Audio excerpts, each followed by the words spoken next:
지난 한 달여간 우리는 그리스도의식에 이르는 네 번째 열쇠를 공부했습니다. 이 열쇠를 충분히 이해하지 못한다면 그리스도의식의 여정에 안착할 수 없을 것입니다. 따라서 이번 열쇠는 이 여정의 성패에 큰 영향을 미칠 수 있는 매우 중요한 부분이라고 할 수 있습니다. 그런 의미에서 주님의 이 말씀을 통해 이것을 또 다른 관점에서 살펴보려고 합니다. 마태복음 7장 13절 14절 좁은 문으로 들어가라. 멸망으로 인도하는 문은 크고 그 길이 넓어 그리로 들어가는 자가 많고 생명으로 인도하는 문은 좁고 길이 협착하여 찾는 자가 적음이라. 이 말씀의 행간의 숨은 의미는 삶에 대한 두 가지 접근 방식이 있다는 것입니다. 하나는 지구상의 대다수 사람이 취하고 있는 접근 방식인데 그것은 멸망으로 인도하는 넓은 길입니다. 주목할 점은 이 방식이 심지어 많은 종교인과 영성인들에게도 받아들여지고 있다는 점입니다. 이 넓은 길은 어떤 영적인 가르침을 받아들이거나 어떤 구루를 따르거나 어떤 특별한 수행을 하기만 하면 자기 눈 속의 들보를 보지 않고도, 즉 에고를 죽게 하지 않고도 구원받을 수 있다고 생각하는 외적인 접근 방식입니다. 자기 내면으로 들어가 마음의 분열을 극복하고 치유하는 내면의 여정을 걷지 않고도 구원에 이를 수 있다는 거지요. 삶에 대한 또 하나의 접근 방식은 찾는 사람이 거의 없는 것인데 그것은 생명으로 인도하는 좁은 길입니다. 우리가 걷고 있는 그리스도의식의 여정이지요. 이것은 우리가 자신의 내면에서 들보를 보고 들춰내고 온전해질 때까지 의식적으로 자기 존재 안에 있는 분열을 치유하는 길입니다. 이 지구 위를 살아가는 대다수 사람은 그리스도 의식으로 이어질 수 없는 넓은 길을 걷고 있으며 그중 상당수는 자신이 구원이 예정된 선택받은 사람이라고 굳게 믿고 있습니다. 그러나 그 넓고 평탄한 거짓된 길 너머에 생명으로 인도하는 좁은 길이 있습니다. 이 길은 우리 내면에서 평화를 앗아가는 모든 분열을 제거함으로써 참된 영적 진보를 이룰 수 있는 길입니다. 그런데 이런 내면의 평화를 이루기 위해서는 우리 자신 안에 있는 분열을 기꺼이 보고 인식하고 극복해야 합니다. 우리 마음속에 분열이 있다는 것은 우리 존재의 핵심인 의식하는 자아를 서로 다른 방향으로 끌어당기는 두 세력이 존재한다는 의미지요. 내분이 일어난 집인 거지요. 지난주 공부한 줄다리기 비유를 떠올리면 이해가 쉽겠지요. 자, 이 고백을 한번 가만히 들어보시기 바랍니다. 나는 나 자신이 영적이지 못하다는 것을 압니다. 당신도 같은 경험을 하지 않나요? 예, 그렇습니다. 나는 나 자신으로 가득합니다. 정말 나는 오랜 시간을 죄의 감옥에 갇혀 지냈습니다. 내가 나 자신에 대해 이해하지 못하는 것이 있습니다. 나는 늘 결심은 이렇게 하지만 행동은 다르게 합니다. 나 자신이 끔찍이도 경멸하는 행동들을 결국 저지르고 맙니다. 이처럼 나는 무엇이 최선인지를 알아서 실천에 옮길 수 있는 사람이 못 됩니다. 나는 뜻을 품을 수는 있으나 그 뜻을 행동으로 옮길 수는 없습니다. 나는 선을 행하기로 결심하지만 실제로는 선을 행하지 않습니다. 나는 악을 행하지 않기로 결심하지만 결국에는 악을 저지르고 맙니다. 나는 결심하지만 결심만 하지 행동으로 이어지지 않습니다. 내 내면 깊은 곳에서 무엇인가 잘못된 것입니다.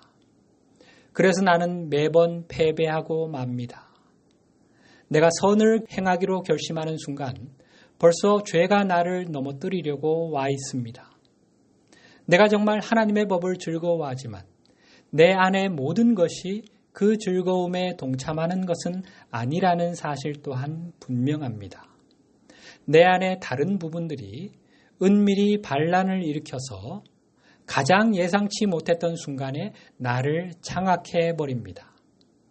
내가 할 수 있는 일을 무엇이든 해보았지만 결국 아무 소용이 없습니다.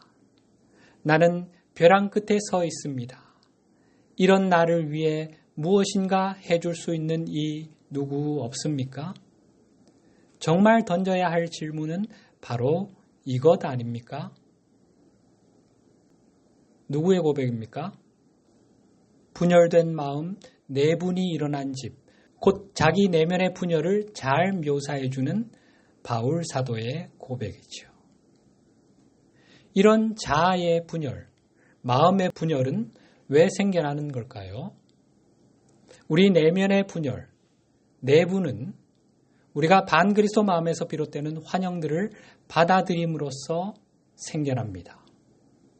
그런데 많은 사람이 이런 환영들에 집착하여 그것을 인식하거나 놓아버리려 하지 않습니다.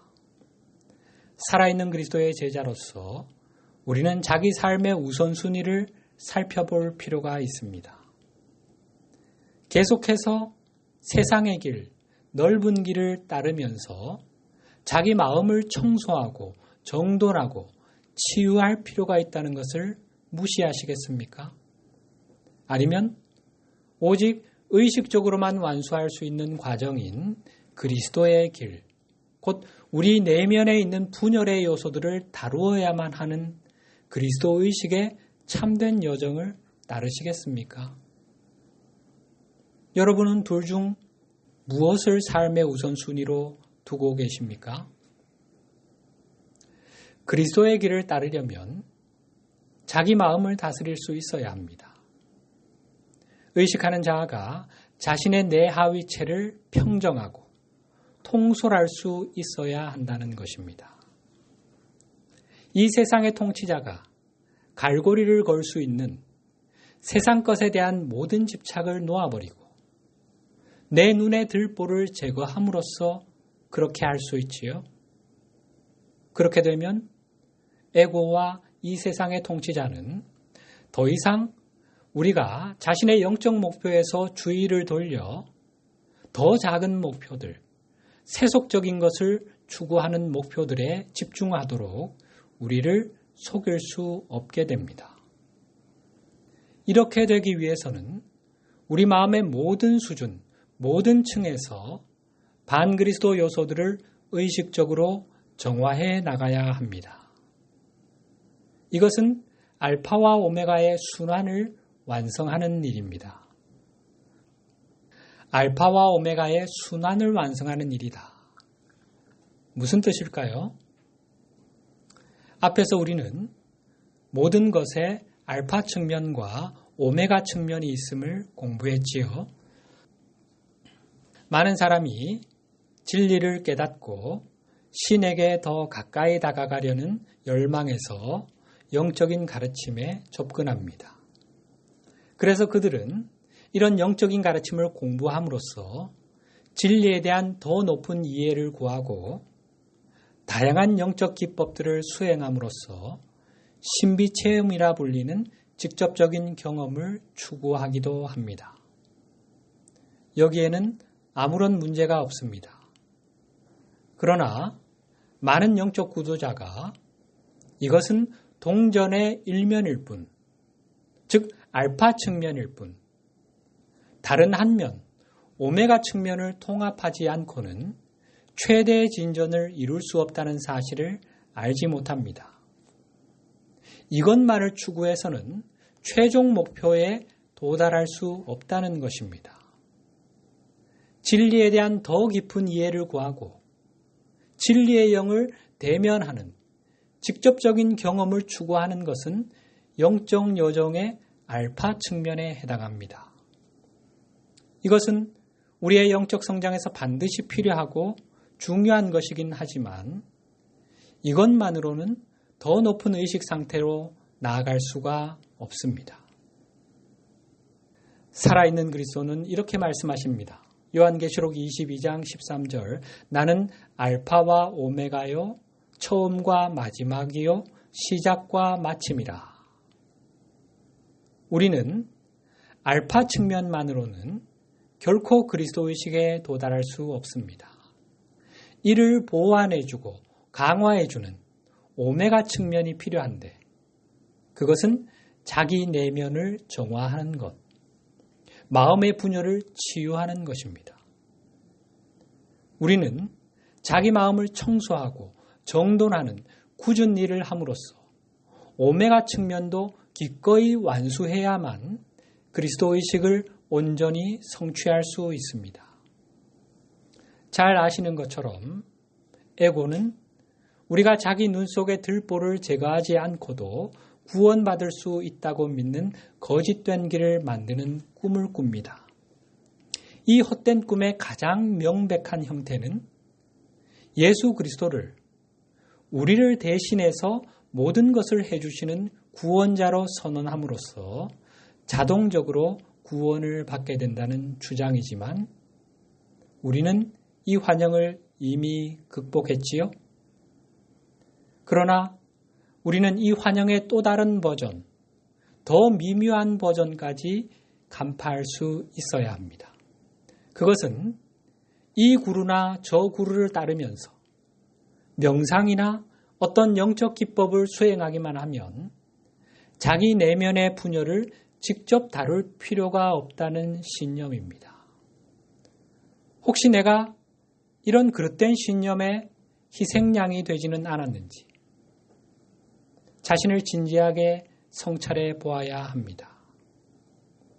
이 신념은 정통 기독교의 신념 체계를 벗어날 만큼 영적으로 성숙한 사람들이 그리스도 의식의 여정으로 곧바로 들어가는 대신 이 거짓된 길로 빠지도록 삼천포로 빠지도록 그들을 유인하기 위해 의도적으로 고안된 또 다른 거짓말입니다. 이런 거짓말에 속지 않고 주님의 길, 참된 그리스도 의식의 여정으로 나아가려면 무엇이 필요한지를 좀 더 살펴보십시다.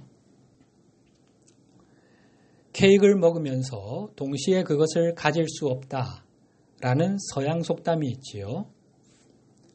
두 가지 상반된 상태를 동시에 취할 수 없다는 의미로 매우 중요한 진리를 담고 있는 말입니다.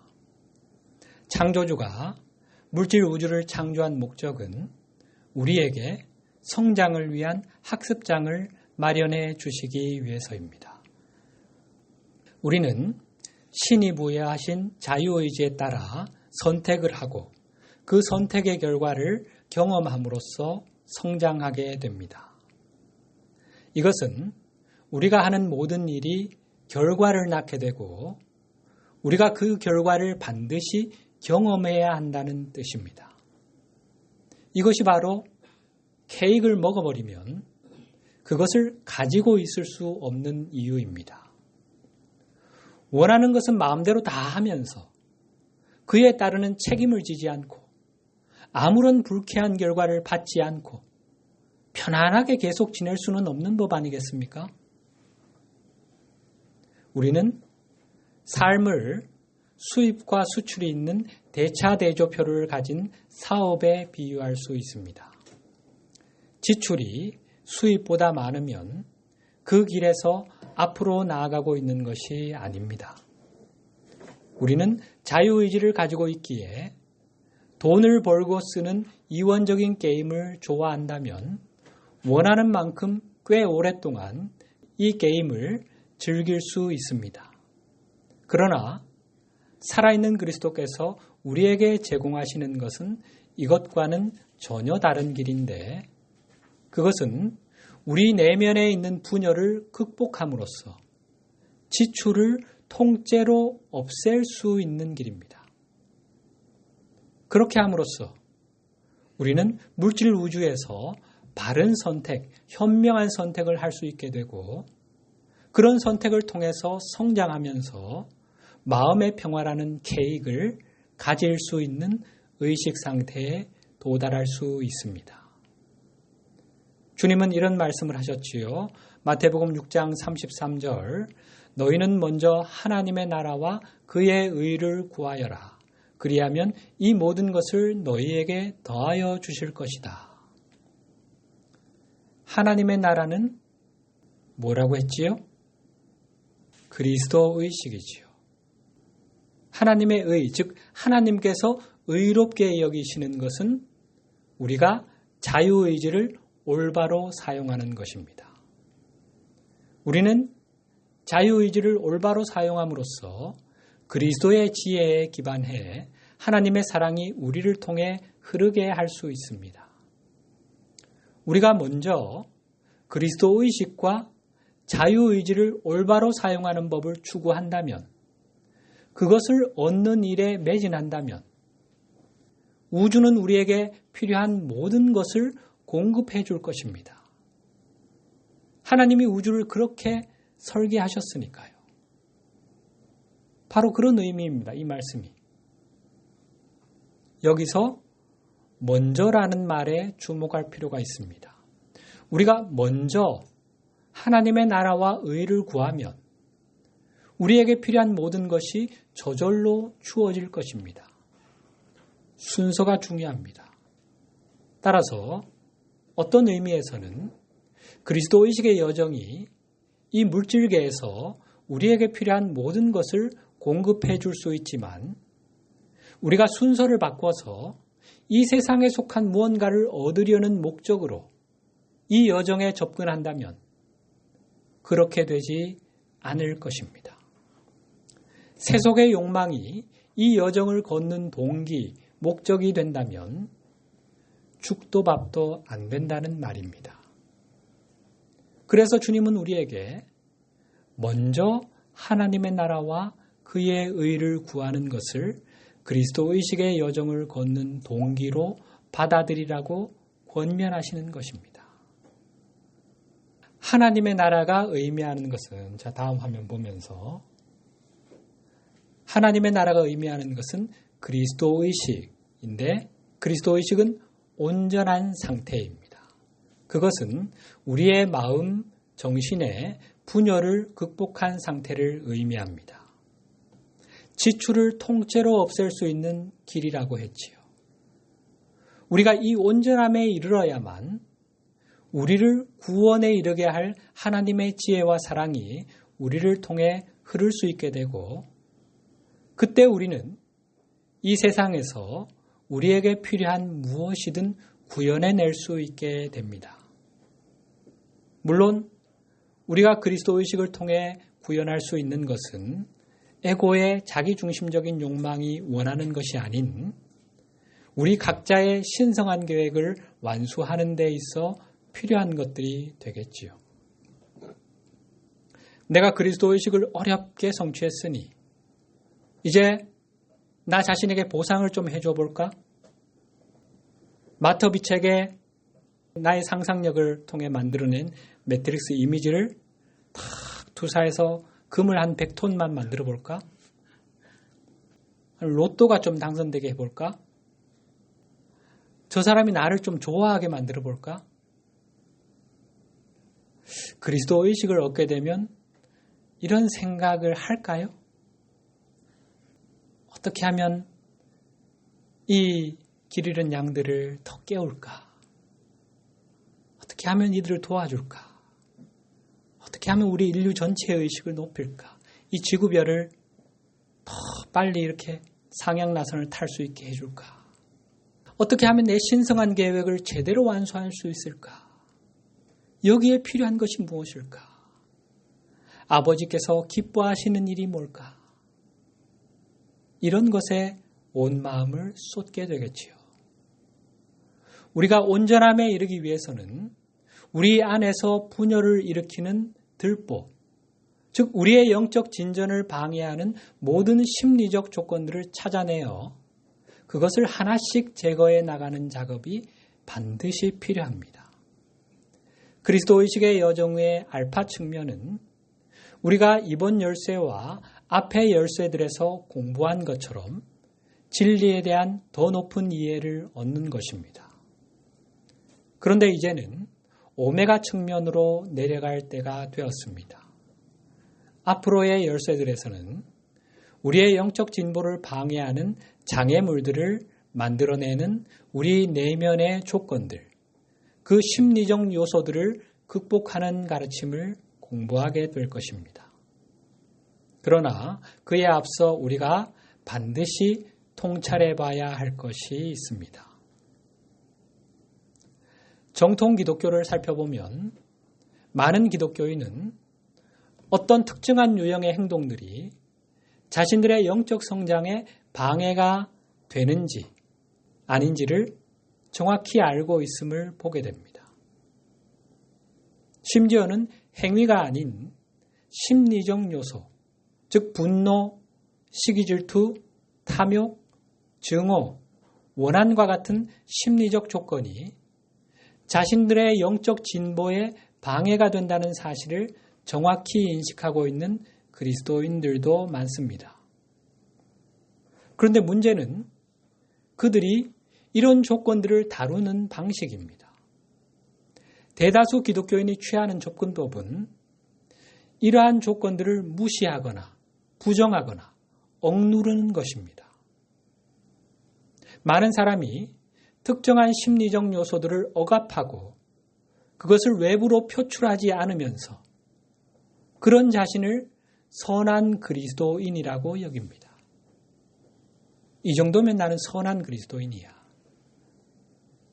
어떤 이들은 자신이 모든 인간적인 요소나 죄악된 성향들을 억누르고 있으니 틀림없이 구원받을 거라고 생각합니다. 내가 잘 참고 있으니 하나님이 기뻐하실 거야. 구원은 따놓은 당상이야. 그러나 이런 사람들은 예수님이 이 말씀에서 언급하신 의식 상태에 놓여 있다고 할 수 있습니다. 마태복음 5장 20절 내가 너희에게 말한다. 너희의 의로운 행실이 율법학자들과 바리새파 사람들의 의로운 행실보다 낫지 않으면 너희는 하늘나라에 들어가지 못할 것이다. 너희가 율법학자들과 바리새인들보다 더 의롭게, 더 바르게 행하지 못하면, 더 선하게 살지 못하면 너희는 하늘나라에 들어가지 못할 것이다. 어떻습니까? 선뜻 이해가 되십니까? 이해가 되신다니 이해가 쉽지 않은 말씀이죠. 하려고 했는데 이해가 되신다고 해서 당황스러운데 예수님이 갑자기 율법학자가 되신 것입니까? 자, 자칭 선한 그리스도인들 중 상당수는 이 말씀을 쉽게 받아들이지 못할 것입니다. 그러나 엄연한 사실은 그들이 분노와 같은 부정적인 심리적 요소들을 단순히 억압함으로써 마음에서 그것을 제거하지 못했다는 것입니다. 그렇죠?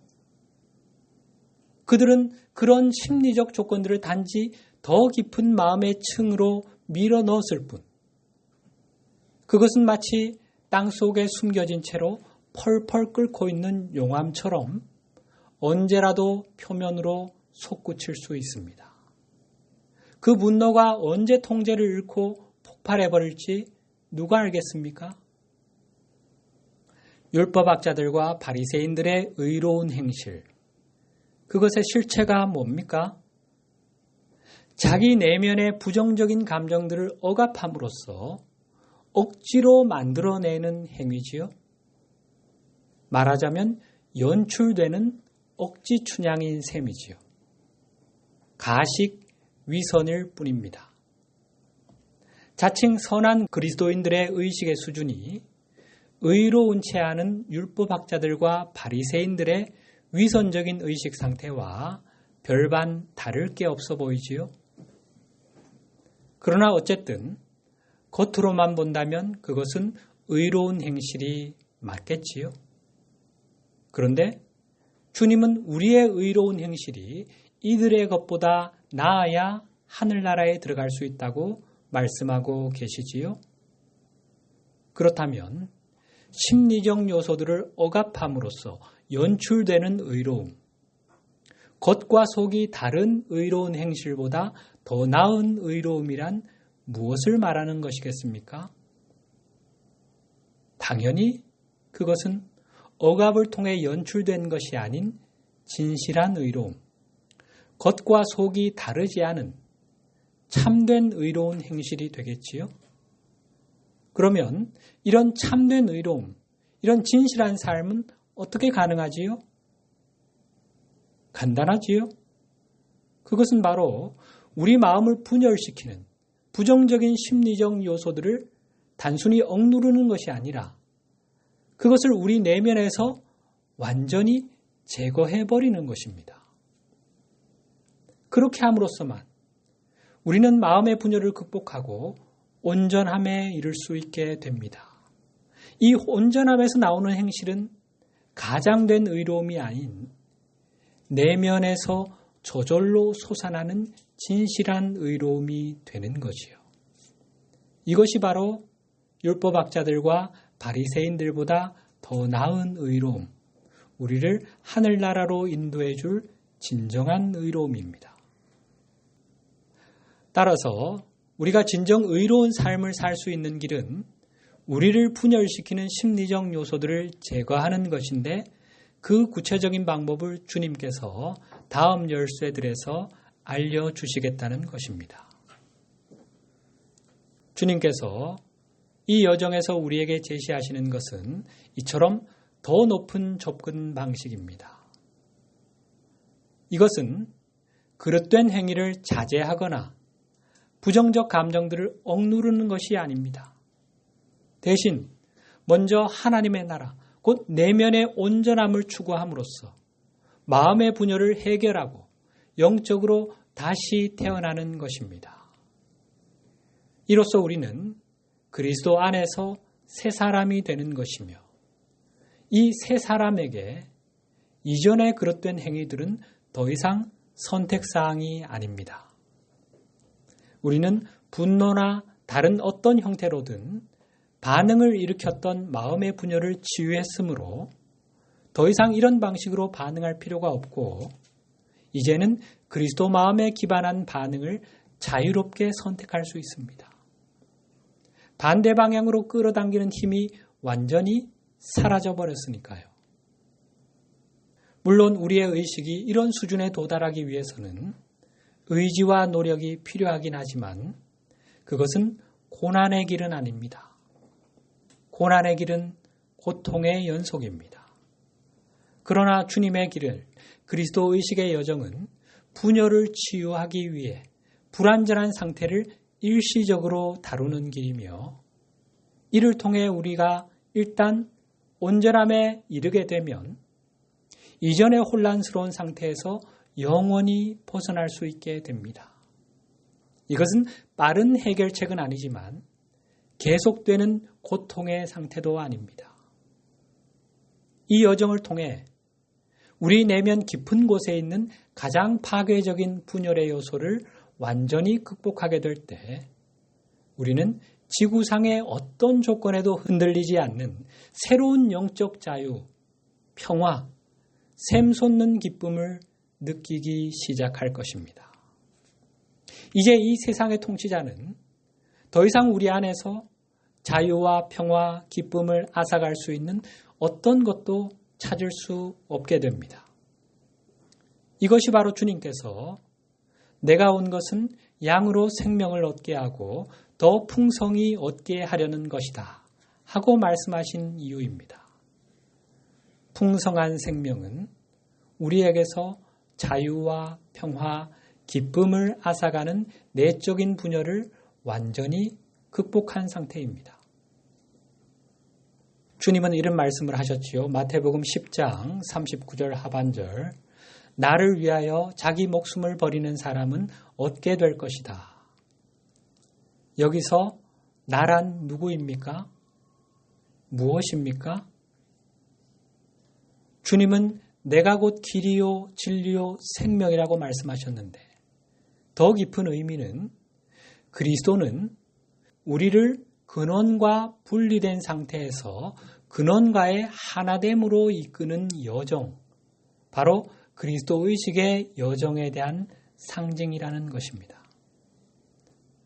그리스도 의식을 얻기 위해 자기 목숨을 기꺼이 포기하는 사람은 진정한 생명, 영원한 생명을 얻게 될 것이다. 그리스도 의식의 여정이 곧 길이요, 진리요, 생명이다. 라는 의미인 거지요. 그리스도의 길은 우리를 자신의 상위자인 현존과의 하나됨으로 나아가 하나님과의 하나됨으로 다시 이끌어 줍니다. 문제는 우리가 세속의 길을 실컷 따랐고 이제는 그리스도의 길을 따르는데 필요한 것을 기꺼이 행할 수 있는 지점에 도달했는지 여부입니다. 우리는 이 여정을 걷는데 필요한 것들을 이미 가지고 있지요? 이제 한 가지 물음만 남았습니다. 나는 그리스도의 길을 걷는데 필요한 것들을 기꺼이 사용하여 이 길로 행할 의지가 있는가? 우리 아버지는 우리가 하루빨리 당신의 집으로, 당신의 품으로 돌아오기를 바라고 계신다는 것.